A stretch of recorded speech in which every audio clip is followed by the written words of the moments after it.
Saudara merasa surat usulan pemakzulan Wakil Presiden Gibran Rakabuming Raka tak kunjung mendapat respons dari DPR, Forum Purnawirawan TNI dan Masyarakat Sipil menuntut parlemen untuk segera memproses surat yang dikirimkan sejak tanggal 2 Juni lalu.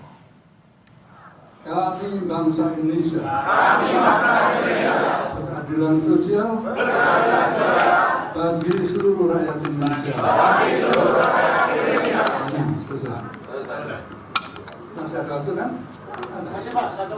Konferensi pers yang digelar sejumlah Jenderal Purnawirawan TNI Rabu siang tadi secara khusus menyampaikan rasa kekecewaan mereka terhadap parlemen karena belum adanya perkembangan dari surat pemakzulan Wakil Presiden Gibran Rakabuming Raka yang sudah diterima Setjen DPR MPR sejak 2 Juni lalu.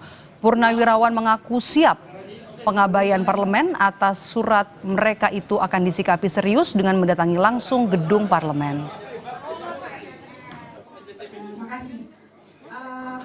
Setiap perbuatan yang TNI mantan TNI harus atas dasar kebenaran profesi. Jadi atas dasar doktrin yang ditanamkan sejak kita masuk. Maka kita sekarang ini mencoba untuk melakukan penyelamatan bangsa dan negara. Nah, kalau sudah kita dekati dengan cara yang sopan, tapi ternyata diabaikan, nggak ada langkah lagi kecuali kita ambil secara paksa.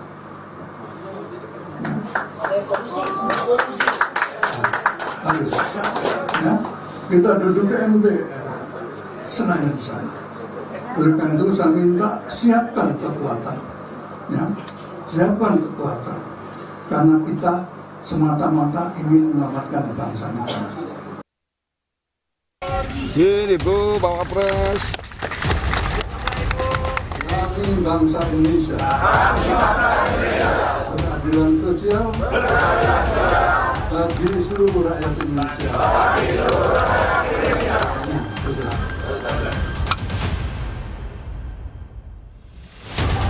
Genap 1 bulan sejak surat usulan pemakzulan Wapres Gibran Rakabuming dilayangkan ke DPR dan MPR, sampai saat ini belum ada kejelasan. Jadi tidaknya DPR MPR memproses kelanjutan surat yang ditandatangani 4 Jenderal Purnawirawan TNI itu. Terbaru, Ketua DPR Puan Maharani mengaku dirinya belum melihat surat pemakzulan Gibran. Namun, politisi PDI Perjuangan itu berjanji dirinya akan berkoordinasi dengan Sekretariat Jenderal MPR maupun DPD untuk memutuskan kelanjutan surat usulan pemakzulan Gibran. Surat belum kita terima karena baru hari Selasa dibuka masa sidangnya, masih banyak surat yang menumpuk. Kita lihat dulu bagaimana dan seperti apa, dan apakah MPR dan DPD sudah menerima. Saya belum berkoordinasi dengan Kesekjenan, belum berkoordinasi dengan Kesekjenan MPR dan DPD. Senada dengan Puan, Wakil Ketua MPR fraksi PAN Edi Suparno juga mengaku masih menunggu hasil kajian Sekretariat Jenderal MPR mengenai surat kiriman Forum Purnawirawan TNI tersebut. Karenanya MPR belum bisa memastikan soal kelanjutan surat tersebut. Kami juga sudah menerima surat itu, tentu kita sedang menunggu hasil kajian dari Sekretariat Jenderal MPR tentang tindak lanjut atau permasalahan yang memang menyangkut surat tersebut. Sebelumnya, sang ayah yang juga Presiden ke-7 Jokowi pernah menekankan soal pemakzulan yang ditujukan kepada putra sulungnya itu. Meski ia mengaku tak sakit hati dengan dorongan pemakzulan Gibran, Jokowi tekankan jika Pilpres di Indonesia bersifat satu paket. Itu dinamika demokrasi kita, biasa saja. Nggak sakit hati gitu Pak?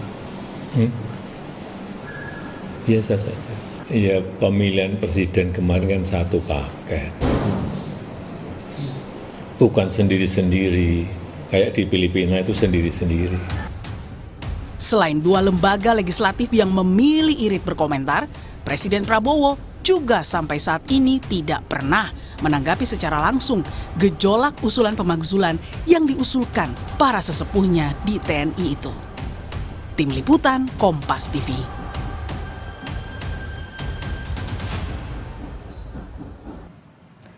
Saudara, hingga kini DPR MPR belum memproses surat usulan pemakzulan Wapres Gibran Rakabuming Raka yang sudah sebulan lalu dikirimkan oleh Forum Purnawirawan TNI. Hingga akhirnya para mantan jenderal pun menggelar pernyataan sikap atas jalan di tempatnya surat pemakzulan tersebut. Kita akan bahas petang ini soal pemakzulan Gibran bersama dengan ahli hukum tata negara yang tadi juga turut serta dalam pernyataan sikap di Konvers Forum Purnawirawan TNI. Ada Bung Refli Harun yang bergabung bersama kami lewat sambungan Zoom dan juga sudah hadir di studio Orange Kompas TV Palmerah Wakil Ketua Umum Jokowi Mania Bang Andi Aswan. Selamat petang Bang Andi. Selamat sore Mbak Mai, selamat sore pemirsa Kompas TV Petang, semangat. Oke, ini Bung Refli sudah bergabung juga ya bersama kami lewat sambungan Zoom. Kalau kita lihat tadi Anda ikut, tadi Anda ikut dalam Konvers Purnawirawan. Apa yang sebenarnya pesan utama yang disampaikan dalam pernyataan sikap tadi?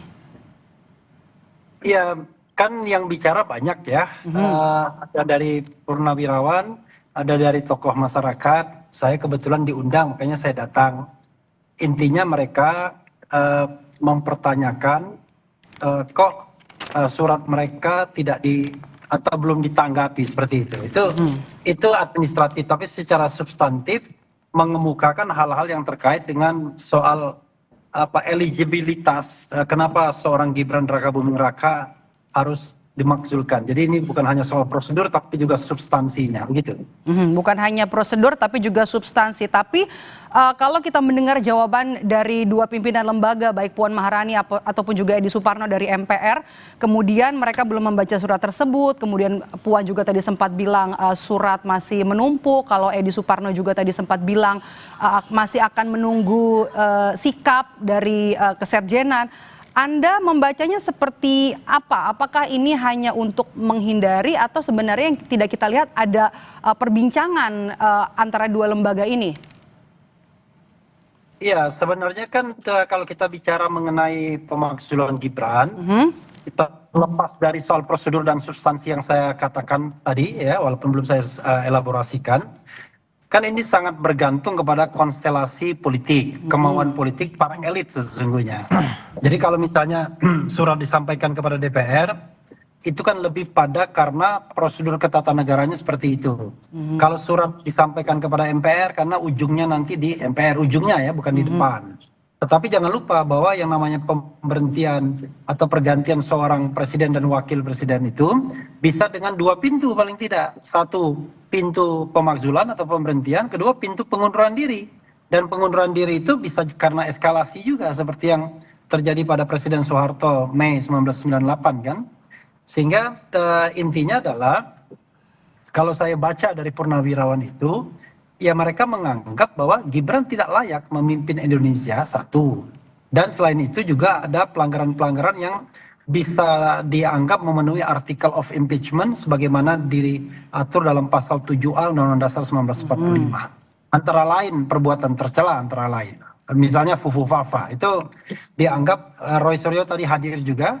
Dia yakin 99,9% itu adalah milik Gibran Rakabuming Raka dan Gibran tidak mengakui sampai sekarang. Maka tadi saya juga sampaikan sesungguhnya dia melakukan kesalahan. Pertama adalah kebohongan publik ketika menjabat sebagai wakil presiden tidak mengakui akun Fufu Fafa. Kedua, sebelum dilantik ya kontennya sangat bermasalah akun itu. Itu satu contoh ya. Contoh lainnya ada yang menyebutkan soal dugaan korupsi, soal kemampuan untuk menjadi seorang pemimpin ya, syarat jasmani dan rohani.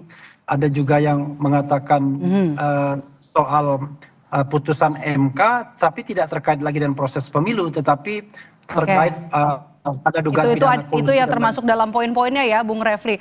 Tanggapannya ya, poin-poin yang mengemuka dalam press conference tadi ya. Ya, terima kasih Mbak Mai ya. Kalau kita melihat apa yang diinginkan oleh ayahanda para purnawirawan ini adalah kehendak sepihak gitu lah. Ya. Apa yang telah dimasukkan di surat permohonan untuk pemakzulan itu ke DPR MPR, ya itu adalah hak konstitusi. Memang harus dilakukan seperti itu. Tidak melalui jalanan, kan seperti itu. Yang kedua ini adalah masalahnya urgensinya apa gitu loh. Untuk mengadakan pemakzulan wakil presiden kita, seorang anak muda, yang representatif anak muda, yang dipilih oleh 58% pemilih. Ya, pemilih pada pemilu kemarin. Pasangan satu paket, Prabowo dan Gibran. Itu bukan dipilah-pilah loh, Prabowo, Gibran seperti di Filipina. Ini kan berbeda. Ini kita ini presidensial dan juga adalah satu paket. Kalau dikatakan ada pasal 7A, ya, di mana kesalahannya? Pertanyaan saya. Satu, apakah dia berkhianat pada negara? Apakah dia korupsi? Dan sebagainya. Kan nggak ada itu bukti-bukti yang mengatakan itu. Dan tidak ada putusan pengadilan yang mengatakan itu. Ya, ini kan berkaitan yang masalah adalah MK nomor 90. Itu sudah selesai untuk bicara itu. Ya kan? Kemudian, apalagi sih yang dicari-cari gitu loh. Ya, kalau sudah inilah, ini tidak memberikan contoh yang baik kepada para politikus muda, kepada anak-anak muda Indonesia. Ini yang hadir semua kalau saya lihat itu adalah ya kaum 24% sama kaum 16%. Lawan politik kepada kemarin kontestasi. Ini permasalahan bukan murni dari keinginan para purnawirawan. Karena purnawirawan itu kan ada PPAD, PPAL, dan PPAU. Ya, kalau purnawirawan ini kan nggak jelas di mana induknya itu. Ya, itu hak sah-sah saja secara konstitusi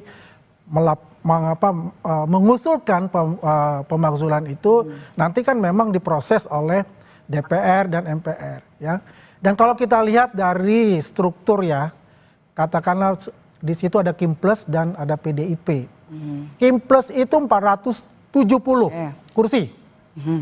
PDIP 110 kursi.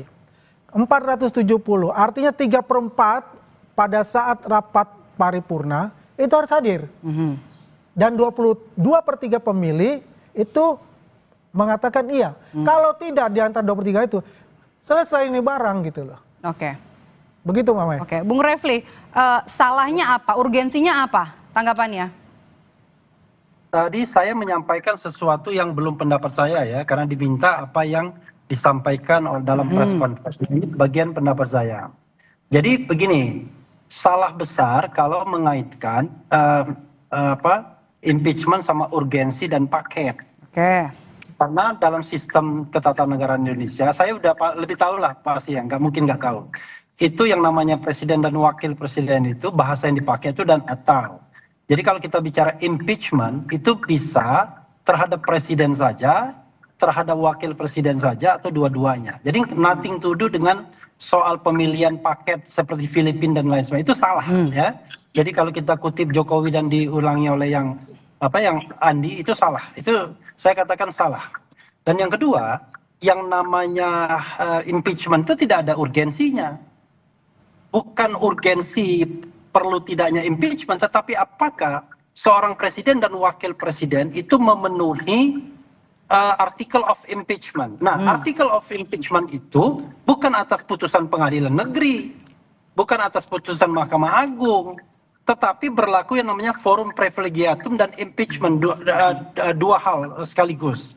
Pertama, proses politik di DPR, lalu kemudian ke Mahkamah Konstitusi, balik ke DPR dan ke MPR.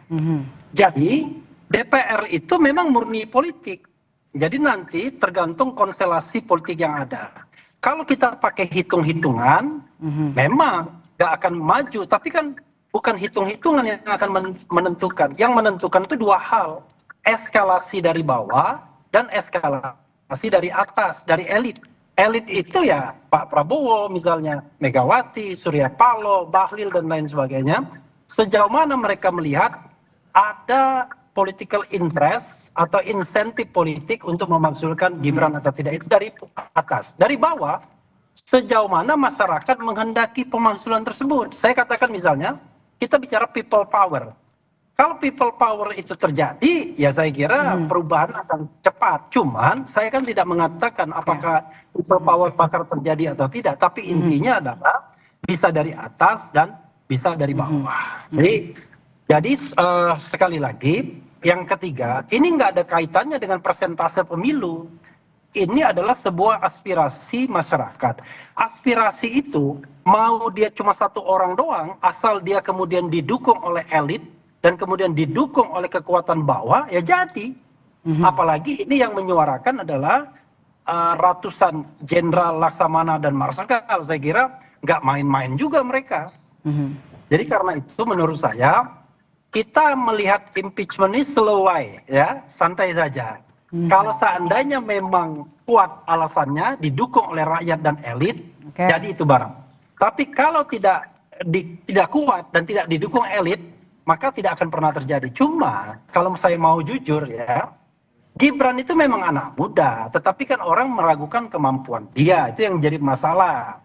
Nah kita berpikir mengenai soal leadership. Something happen to Prabowo misalnya.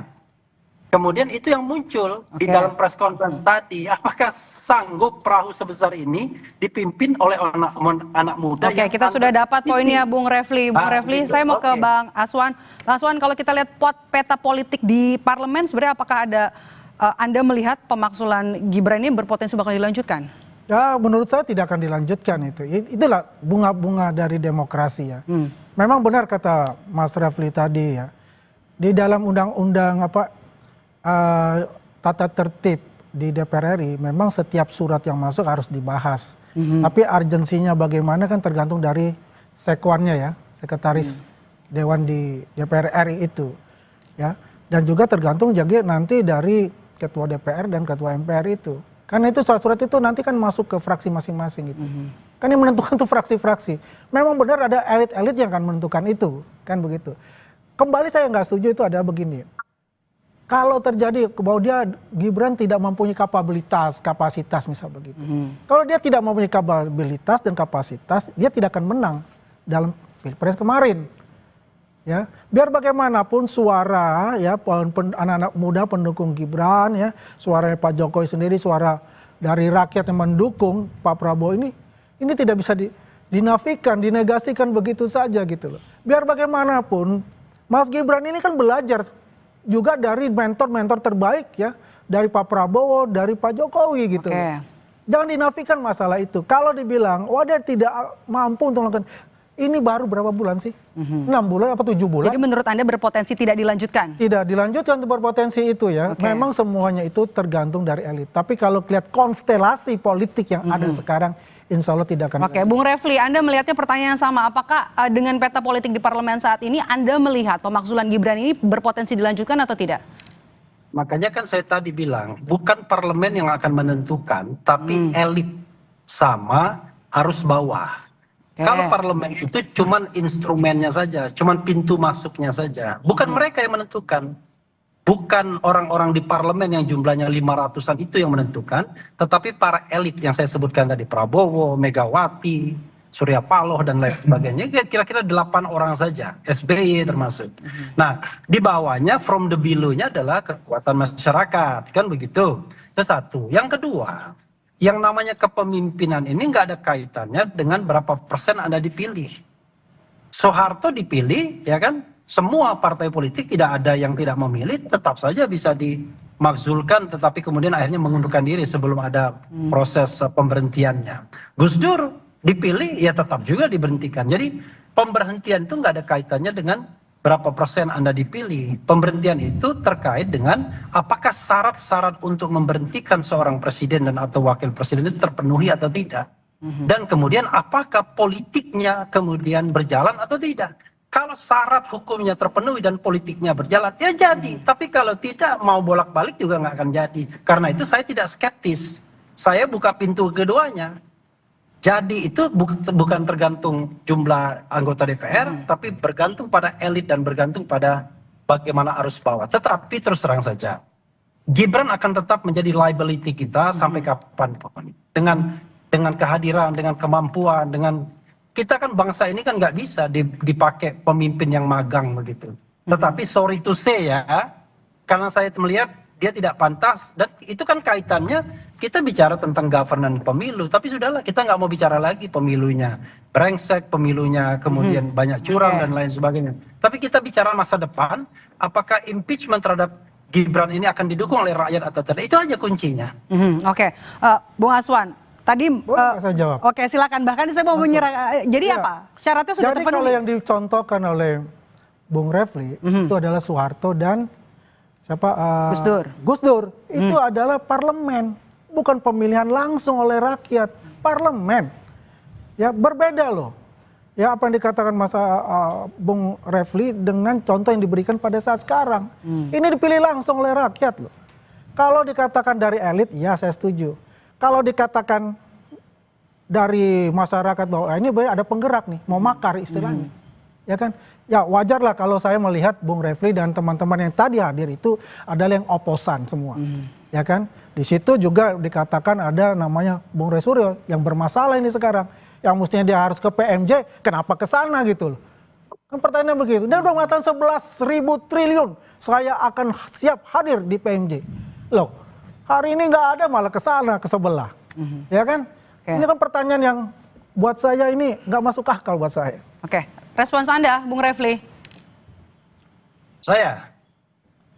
Halo? Iya. Iya, jadi ini salah lagi. Jadi yang namanya impeachment itu memang urusannya parlemen secara prosedur. Mau dulu atau sekarang. Nggak ada kaitannya dengan proses pemilihannya. Cuman bedanya adalah prosedurnya agak berbeda. Kalau dulu pemberhentian presiden hanya MPR saja, sekarang pemberhentian presiden melibatkan DPR, MK, dan kemudian MPR. Jadi nggak ada kaitannya bahwa Anda dipilih langsung kemudian tidak boleh di-impeach. Jadi bacalah konstitusi. Konstitusi itu satu paket. Pemilihan presiden langsung disediakan, tetapi pemberhentian terhadap presiden juga disediakan. Jadi tidak ada kaitannya. Dan itu pasal 6 dan pasal 7 berturut-turut pasalnya dalam Undang-Undang Dasar 45. Pasal 6, 7 dan 7A, ya, 7B, 7C. Jadi sekali lagi saya katakan, dan tidak ada kaitannya. Roy Suryo tadi saya klarifikasi juga, karena saya mendengar secara khusus. 11.000% siap datang, tetapi mereka tidak memilih datang. Begitu loh. Why tidak memilih datang? Karena ini dianggap ini terkaitan dengan ijazah palsu. Kalau sudah keterkaitan ijazah palsu, mereka sudah diklarifikasi sebelumnya, gitu loh.